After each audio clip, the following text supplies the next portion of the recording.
Hola, bienvenidos. Hace tiempo que no nos vemos. Bueno, me presento para los que no me conozcáis. Soy Alberto, librero con barba. Y bueno, pues ya sabéis, esto es un canal de reseñas, aunque también hacemos directos para hablar de libros. Y hoy, hace ya tiempo, hace ya casi 2 meses, que no hago una reseña, ¿vale? No me ha dado tiempo virtual. Y hoy vamos a hablar de uno de los mejores libros que he leído en el año 2021, ¿vale? Que no es otro que Dientes Rojos de Jesús Cañadas, editado por Oscura Editorial y que además cuenta con prólogo de Elisa McClausland. Bueno, ya sabéis que no soy mucho de contaros la sinopsis de los libros por evitar hacer spoilers y demás. Voy a contaros un poco más o menos de qué va, ¿vale? Es una novela negra con toques de terror, ¿vale? Quien haya leído a Cañadas ya sabe que Cañadas suele mezclar mucho los géneros. Por ejemplo, un ejemplo muy claro lo tenéis en una de sus últimas novelas, ¿vale? Posteriormente ha sacado más, pero son la serie de Acenas, que es de libros infantiles barra juveniles, es el de Las tres muertes de Fermín Salvochea, que es una mezcla entre novela de aventuras con toque de terror. Digamos, se podría acercarse un poco más a los Goonies. De hecho, incluso entra también dentro de ese subgénero de novela de paso de la adolescencia a la edad adulta. Y aquí lo que nos vamos a encontrar es una mezcla entre novela policíaca, ¿vale? Un noir, pero además con todas las de la ley, con novela de terror, con toques soníricos e incluso en algunos momentos llegándose a basar en lo que serían contos populares, ¿vale? Digamos que viene a coger incluso una parte de una, como si fuera una mitología de cuentos populares. ¿De qué va la novela? Os lo voy a contar someramente. La novela transcurre en Berlín. Ha desaparecido una adolescente de un internado llamada Rebecca Lilienthal, ¿vale? Y solamente ha dejado como rastro un charco de sangre y un diente flotando en el mismo, ¿de acuerdo? Este caso se le entrega a un policía medianamente, hombre, no novato, pero digamos jovencito, llamado Lucas Kokach. Ya le podías haber puesto un nombre mejor, un nombre más fácil de pronunciar, Jesús, coño. Al que digamos que le vienen a asignar casi lo que a nosotros al principio nos parece que es su contrapartida, que es Otto Ritter, un policía ya muy fogueado, que lleva muchos años en el cuerpo y que no deja de ser un tío brutal al que se le escapa la mano enseguida, racista, machista y todos los istas que conozcáis malos se le pueden aplicar. Y a partir de ahí empezamos a entrar en una investigación de la desaparición de Rebeca que poco a poco nos va llevando más adentro de lo que son los lugares oscuros de Berlín.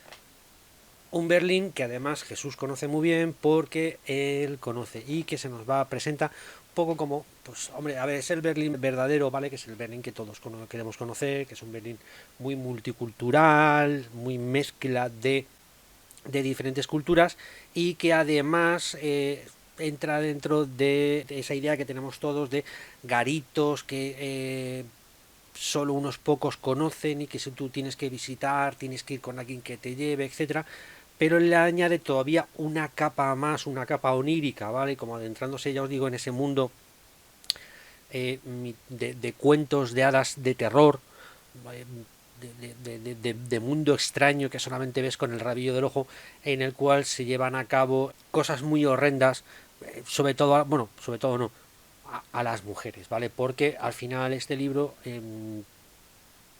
nos acaba llevando a esa violencia inherente hacia las mujeres, ¿vale?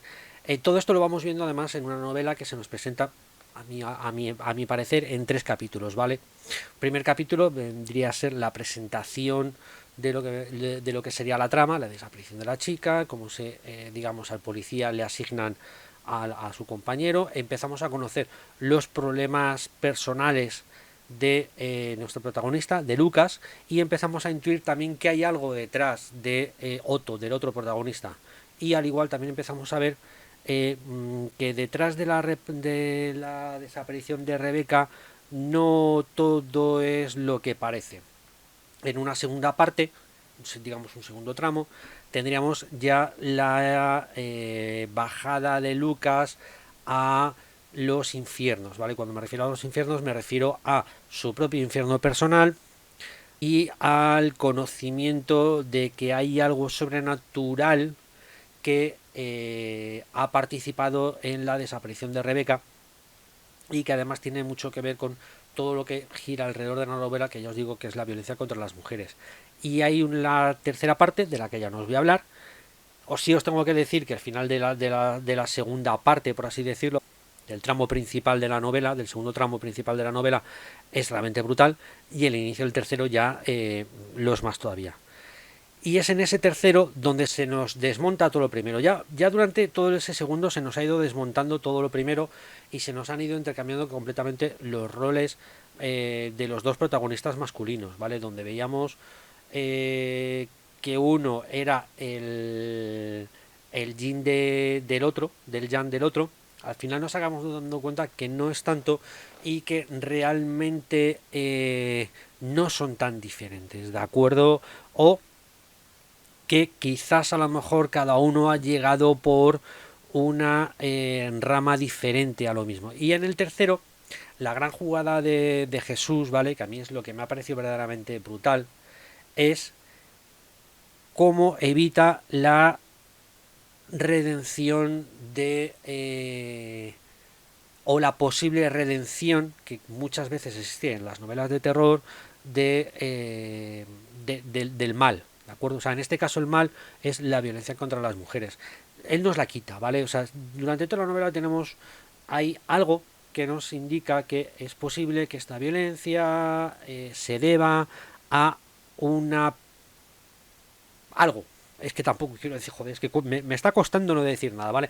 A algo que hay, que es lo que suele ocurrir en muchas novelas, de, pues yo es que le hice mal porque se me apareció un demonio, o conjuré un demonio, o leí un libro escrito por un árabe loco, o algo parecido, ¿de acuerdo? No. La gran jugada que hace Jesús es quitar esa posible redención y ponernos delante del espejo y decirnos, no, no hay nada externo. Está todo dentro de ti, de mí, de nosotros, de vosotros. No pongas excusas. Y esa jugada a mí me ha parecido verdaderamente brutal. O sea, yo ese final no me lo esperaba y la verdad es que me ha encantado porque le ha dado un giro completamente nuevo al terror, ¿vale? A alejarnos de posibles soluciones esotéricas y plantarnos ante una solución muchísimo más terrorífica, que es que el mal, ¿vale? Como entendiendo la violencia contra las mujeres como el mal, ¿vale? Porque es el mal, está dentro de nosotros y que por mucho que digamos que sí, que hay una presencia externa que nos lleva a ello, que nos empuja a ello, que quiere que estemos ahí, no, realmente está dentro de nosotros, ¿de acuerdo? Y eso me ha parecido verdaderamente maravilloso la forma de tratarlo. Lo que yo no sabía, ¿vale? Y me enteré el otro día viendo los premios de la vid, de gafas y ojeras, siempre digo ojera o orejas, ¿vale? No sé por qué.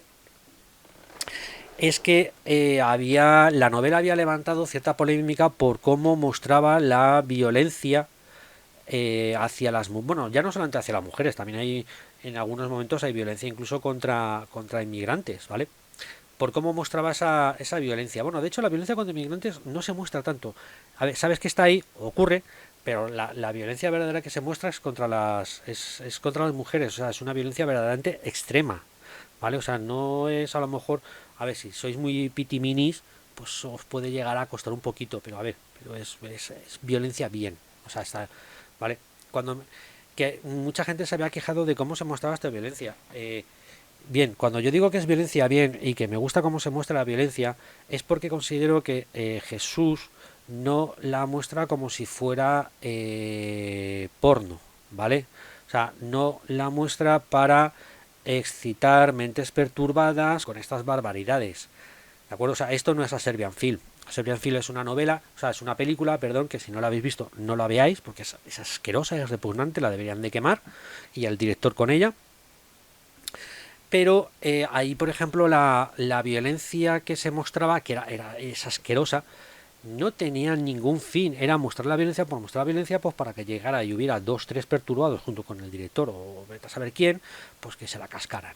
Aquí la violencia es más una violencia descarnada y que además sirve a un propósito, ¿vale? Que es demostrarte lo que podemos llegar a hacer, las bestias humanas que podemos llegar a ser. Para que os hagáis una idea, me recuerda muchísimo más a la famosa... es que no me acuerdo qué película es, ¿vale? Hay una película en la que hay una escena de una violación a Mónica Bellucci y la portada de la película aquí, ¿vale? Trabajo de editora, Jem, eres la mejor. Donde se nos mostraba una violación verdaderamente brutal, larga además, me acuerdo además que era una violación muy larga, pero que servía a un propósito, ¿de acuerdo? O sea, tenía que ser así, tenía que mostrarse de esa manera porque era necesaria primero para que vieras la violencia descarnada que se puede ejercer contra una mujer, entendieras la brutalidad y lo asqueroso y lo horrible que es eso, y luego a partir de ahí poder trazar un relato y contar lo que quieres contar y a dónde quieres llegar, ¿vale? Que no es lo que no ocurre con la Serbian Film. Y en este libro de Cañadas ocurre lo mismo, la violencia se tiene que mostrar de una manera muy descarnada para luego llegar a donde se quiere. Y si esa violencia no se enseñara de esa manera, se enseñara de una manera muchísimo más dulcificada o directamente se hiciera una elipsis que la saltara, ¿vale? Que digamos, pues cuando fuera a iniciar la violencia, una elipsis temporal, narras lo que ha sucedido después de la violencia o los resultados de esa violencia ejercida y ya está. Toda la novela habría perdido fuerza. ¿Por qué? Por el mensaje que os comento al final, ese mensaje en el cual desmontas completamente se desmonta todo, ¿vale? Se desmontan las masculinidades tóxicas, se desmonta la idea de que porque seas de determinada persona realmente luego vas a ser también un maltratador, pero sin embargo si no eres de esa manera no lo vas a ser. Y sobre todo además, ya os digo que a mí es la idea que más me ha encantado de la novela, ese robo de la posibilidad de no de perdón, pero sí la excusa de no, es que lo hice porque había algo que no, si esa violencia no se hubiera mostrado de esa manera en la novela, ese mensaje final habría tenido muchísima menos fuerza y habría quedado bastante mal, ¿vale? De cómo queda ahora, que es un mensaje verdaderamente potentísimo y es una escena verdaderamente patética, ¿vale? Por cómo se nos presenta el personaje y por cómo deja a mucha gente que veréis por redes y ondas y periódicos y panfletillos llamados libros, ¿vale? Y bueno, pues eso es todo, que no me quiero enrollar más, que luego me matan. Leéroslo, ¿vale?